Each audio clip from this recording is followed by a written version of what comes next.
চলো আজকে আমি তোমাদের সাথে এমন এক রেসিপি শেয়ার করছি যেটা গরম গরম ভাতের সাথে জাস্ট ফাটাফাটি লাগবে।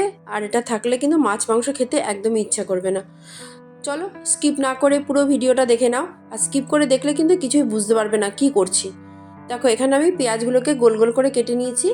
আমি এখানে দুটো পেঁয়াজ নিয়েছি, এদিকে রসুন নিয়ে নিয়েছি কয়েকটা মটরশুঁটি নিয়ে নিয়েছি, আর লঙ্কা নিয়ে নিয়েছি একটা টমেটো ছোটো ছোটো টুকরো করে কেটে নিয়েছি, আর অর্ধেকটা মতন ক্যাপসিকাম ছোটো ছোটো করে টুকরো করে কেটে নিয়েছি। আর এইদিকে দেখো কফি নিয়ে নিয়েছি, কফিগুলোকে মাঝারি সাইজ করে কেটে নিয়েছি, মাঝারি না ছোটোই বলতে পারো। আর কয়েকটা ধনেপাতা নিয়ে নিয়েছি, আর নিয়ে নিয়েছি আলুগুলোকে দেখো আলু ভাজার মতনই কেটেছি, তবে একটু মোটা মোটা করে কেটেছি, মোটামুটি গোল গোল করেই কেটেছি। আর এইদিকে আমি ডিম সেদ্ধ নিয়ে নিয়েছি, 5খানা ডিম আমি খুব ভালো করে সেদ্ধ করে নিয়েছি।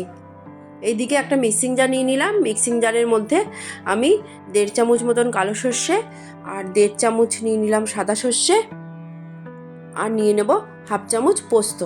এগুলোকে আমি শুকনো করে গুঁড়ো করে নেব। দেখো আমার গুঁড়োটা করা হয়ে গেছে। এরপর আমি এর মধ্যে দিয়ে দিলাম কাঁচা লঙ্কা।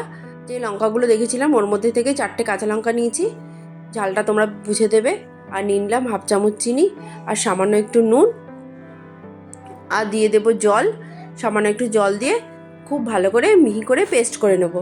আর আগে যদি শুকনো অবস্থায় পেস্ট করে নাও তাহলে কিন্তু পরে পেস্টটা খুব ভালো হয়। এবার এর মধ্যে আমি দই দিয়ে দেবো, 3-4 চামচ মতো দই দিয়ে দিয়েছিলাম। দই দিয়ে একবার মিক্সিতে ঘুরিয়ে নিয়েছি, তাহলে দইটা খুব ভালো ফ্যাটানো হয়ে যায়। ব্যাস আমার এদিকে মশলাটা রেডি হয়ে গেল। এইদিকে একটা কড়াই নিয়ে নিয়েছি, কড়াইয়ে দিয়ে দিলাম বেশ কিছুটা সর্ষের তেল। তেলটা গরম হয়ে গেলে আমি এর মধ্যে কফি দিয়ে দেবো। যেই কফিগুলো আমি দেখিয়েছিলাম ওই কফিগুলোকে আমি সামান্য একটু নুন আর হলুদ দিয়ে মাখিয়ে রেখেছি, সেটাই দিয়ে দিলাম। দিয়ে উল্টে পাল্টে ভেজে নেব। গ্যাসের আঁচটা কিন্তু আমি মাঝারি করেই রেখেছি। কফিগুলো বেশ লালচে করে ভেজে নিলাম, 50% মতো নরম হয়ে যাবে, এইভাবে কফিগুলো আমি ভেজে নেব। কফি আমার এদিকে ভাজা হয়ে গেছে, কফিগুলো নামিয়ে নিচ্ছি। এবার এই তেলের মধ্যেই দিয়ে দিলাম আলুগুলোতেও আমি সামান্য নুন আর সামান্য হলুদ মাখিয়ে রেখেছিলাম। আলুগুলো দিয়ে গ্যাসের আঁচটা কমিয়ে দিয়ে 2-3 মিনিট নাড়াচাড়া করে আলুটাকে ঢেকে রাখবো, মোটামুটি 3-4 মিনিট মতন। 3 মিনিট মতন ঢাকলেই হবে। এবার 3 মিনিট পর ফিরে আসলাম। আবার আমি নাড়িয়ে চাড়িয়ে একটু উল্টে পাল্টে দেবো, আবার আমি ঢেকে রাখবো 2-3 মিনিট মতন। এইভাবে ঢেকে ঢেকে করলে আলুটা কিন্তু খুব তাড়াতাড়ি অর্ধেকটা মতো নরম হয়ে যাবে, পুরো নরম করার দরকার নেই। দেখো এইদিকে আলুটা কিন্তু আমার 50% মতো নরম হয়ে গেছে। এবার আমি আলুটাকে নামিয়ে নিচ্ছি। কড়াই আর তেল ছিল না বলে আমি আরেকটু তেল দিয়ে নিলাম। এই তেলের মধ্যে আমি ডিম ভেজে নেব।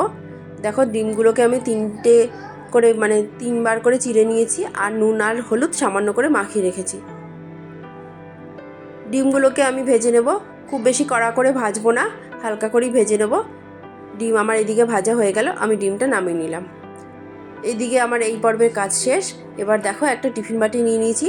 টিফিন বাটিতে ফার্স্টে আমি যে আলুগুলো ভেজে রেখেছিলাম সেই আলুগুলো দিয়ে দিলাম, তার উপর দিয়ে আমি কফি দিয়ে দেবো। কফি দেওয়ার পর দিয়ে দেবো ডিমগুলো। তোমাদের যদি ভালো লাগে লাইক করবে, সাবস্ক্রাইব করবে, শেয়ার করবে, আর বাড়িতে কিন্তু অবশ্যই রান্না করবে। রান্না না করলে কিন্তু বুঝতে পারবে না খেতে কেমন লাগবে। চলো এদিকে দেখো রিং করে রাখা পেঁয়াজগুলো দিয়ে দিলাম। এরপর দিয়ে দেবো রসুনগুলো আমি টুকরো করিনি, পাতলা পাতলা ছোটো ছোটো রসুন ছিল, গোটা গোটা ওগুলো দিয়ে দিয়েছি। আর দিয়ে দিলাম মটরশুঁটিগুলো, উপর দিয়ে একটু সাজিয়ে গুছিয়ে দিচ্ছি আর কি। দিয়ে দিলাম কাঁচা লঙ্কাগুলো চিড়ে দিয়েছি, বাদবাকি কাঁচা লঙ্কা সবই দিয়ে দিয়েছি। এরপর ক্যাপসিকাম আর টমেটো যেগুলো দেখিয়েছিলাম সেগুলো দিয়ে দিলাম ওপর দিয়ে, আর ওপর দিয়ে দিলাম ধনেপাতা। সবগুলো আমার সাজানো গোছানো হয়ে গেছে। এবার আমি দিয়ে দিচ্ছি সর্ষে তেল, ডিম ভাজার তেল ছিল ওটাই দিয়ে দিলাম, ওই সর্ষে তেলগুলো সব দিয়ে দিয়েছি। আর দিয়ে দিলাম কাঁচা সর্ষের তেল 1 চামচ মতন, আর দিয়ে দিলাম সর্ষে পোস্ত বাটাটা, দিয়ে সামান্য নুন দিয়ে দিলাম, নুনটা একটু বুঝেই দিতে হবে। দিয়ে এগুলো একটু আস্তে আস্তে নাড়িয়ে দেবো। এরপর পোস্তর বাটি ধোয়া সর্ষে পোস্ত যেটা বেটেছিলাম সেই বাটি ধোয়া জলটা ওর মধ্যে দিয়ে আবার একটু নাড়িয়ে চাড়িয়ে নেব। ব্যাস এইদিকে এগুলো আমার হয়ে গেল। এরপর ঢাকনাটা দিয়ে দিলাম, ঢাকনা দিয়ে এই দেখো এখানে আমি জল বসিয়ে দিয়েছি, জলের ওপর একটা স্ট্যান্ড বসিয়ে দিয়েছি। এবার টিফিন বাটিটা বসিয়ে দেবো। গ্যাসের আঁচটা মাঝারি করেই রাখবো। এর ওপরে একটা নোড়া চাপা দিয়ে দিয়েছিলাম, 20 মিনিট মতো রেখেছিলাম। 20 মিনিট পর ঠান্ডা হলে টিফিন বাটির ঢাকনাটা সরিয়ে দেবো। এবার দেখো আসল জিনিসটা আমার রেডি হয়ে গেল। ডিম, আলু আর কফি ভাপা আমার রেডি। দেখো গ্রেভিটাকে দেখাচ্ছি, এটা এত সুন্দর খেতে হয় না, শুধু গ্রেভি দিয়ে মানে পুরো ভাতটা খাওয়া হয়ে যাবে। তোমরা কিন্তু বাড়িতে অবশ্যই রান্না করে খাবে, আর খেতে কিন্তু জাস্ট ফাটাফাটি হয়। আমার এদিকে রান্নাটা রেডি হয়ে গেল। তোমরা সবাই ভালো থাকবে, সুস্থ থাকবে। Bye, tata.